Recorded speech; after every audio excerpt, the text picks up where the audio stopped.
No princípio, Deus criou o céu e a terra, e viu que era bom. Criou o homem à sua imagem, e soprou vida em seus narinas, e viu que era muito bom. Mas algo aconteceu, algo que mudou tudo. O homem começou a se afastar de Deus, devagar, quase imperceptível no início. Uma escolha errada aqui, uma decisão má ali. E essa semente de maldade foi crescendo, de geração em geração, até que a terra ficou completamente corrompida. A violência tomou conta de tudo. As cidades eram dominadas pelo caos, os mais fortes oprimiam os mais fracos, inocentes sofriam, e ninguém se importava.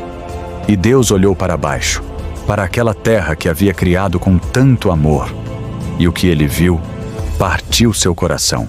Mas em meio a toda aquela corrupção, havia um homem diferente, apenas um. Seu nome era Noé. Enquanto o mundo ao redor mergulhava na maldade, Noé caminhava com Deus, todos os dias, em tudo que fazia, em tudo que pensava. E foi exatamente por isso que Deus escolheu falar com ele. E o que Deus disse mudaria a vida de Noé para sempre. Vou destruir tudo o que criei, cada ser vivente, cada animal, cada pessoa.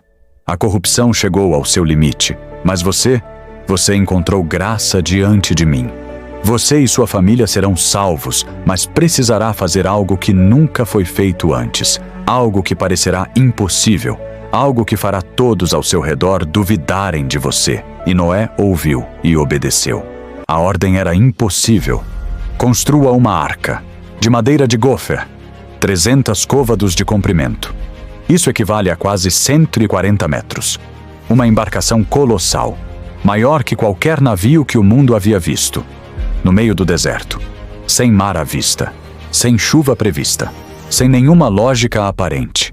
E enquanto Noé e sua família trabalhavam, dia após dia, semana após semana, ano após ano, as pessoas ao redor não conseguiam entender. Elas paravam, olhavam e riam. Chamavam de louco, chamavam de visionário perturbado. Diziam que jamais haveria uma chuva capaz de inundar o mundo. Mas Noé não parava, porque Noé havia ouvido a voz de Deus. E quando você ouve a voz de Deus, a opinião dos outros não importa mais. E então algo aconteceu. Algo que ninguém conseguia explicar. Os animais começaram a chegar, sozinhos, sem que ninguém os chamasse, sem que ninguém os guiasse.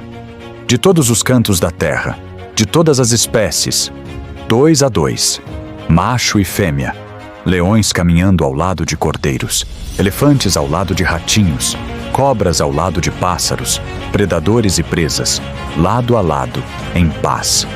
Como se uma força invisível e poderosa estivesse conduzindo cada um deles. E as pessoas que haviam rido de Noé pararam de rir, porque o que estavam vendo não tinha explicação natural. Não havia como um homem fazer isso. Não havia como a natureza fazer isso sozinha. Aquilo era sobrenatural. Aquilo era divino. E a porta da arca ainda estava aberta. E então a porta se fechou. Sozinha. Sem que ninguém a empurrasse. Sem que ninguém a fechasse. Ela simplesmente se fechou. E do lado de fora, os que haviam rido de Noé ficaram em silêncio. E então sentiram as primeiras gotas caindo no rosto, nos ombros, no chão seco, e olharam para o céu e viram algo que jamais haviam visto: nuvens negras cobrindo o horizonte inteiro, de um lado ao outro, sem exceção. E o vento começou a soprar, forte, cada vez mais forte, e a chuva foi aumentando. E os que haviam rido começaram a correr, buscando abrigo, buscando refúgio. Mas era tarde demais. A porta havia se fechado, e não havia mais como entrar. E as comportas do céu se abriram, completamente. A chuva não era mais chuva, era uma parede de água caindo do céu. E do chão, as fontes do grande abismo se romperam. A água jorrou debaixo da terra. Geysers gigantescos explodindo para cima. Rios transbordando em segundos. Oceanos avançando sobre a terra. As cidades foram engolidas em horas. Construções que levaram décadas para erguer desapareceram em minutos. As montanhas foram cobertas, as mais altas montanhas da terra, submersas sob metros de água, por 40 dias e 40 noites, sem parar, sem aliviar, sem esperança para quem estava do lado de fora. Tudo que respirava pereceu.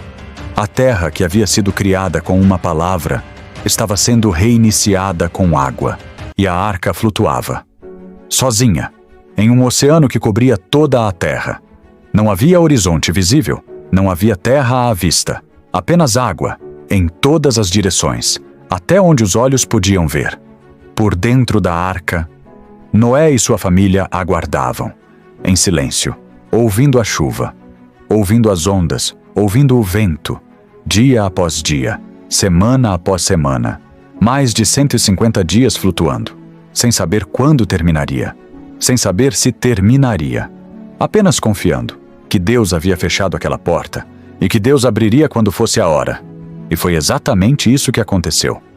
Porque Deus não havia esquecido de Noé, e as águas começaram a recuar, lentamente, dia após dia, como se a terra estivesse bebendo de volta tudo que havia recebido.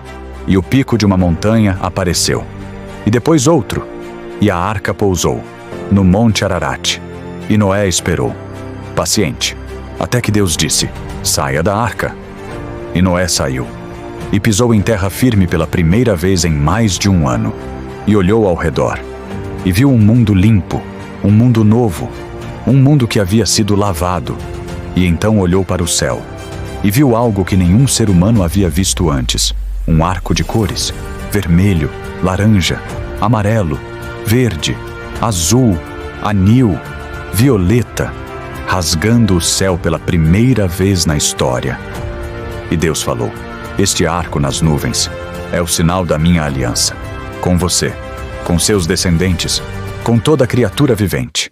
Nunca mais as águas se tornarão dilúvio, para destruir toda a carne. E o mundo começou de novo. Se você quer continuar descobrindo as histórias mais poderosas da Bíblia, se inscreva agora no canal Relíquia Antiga.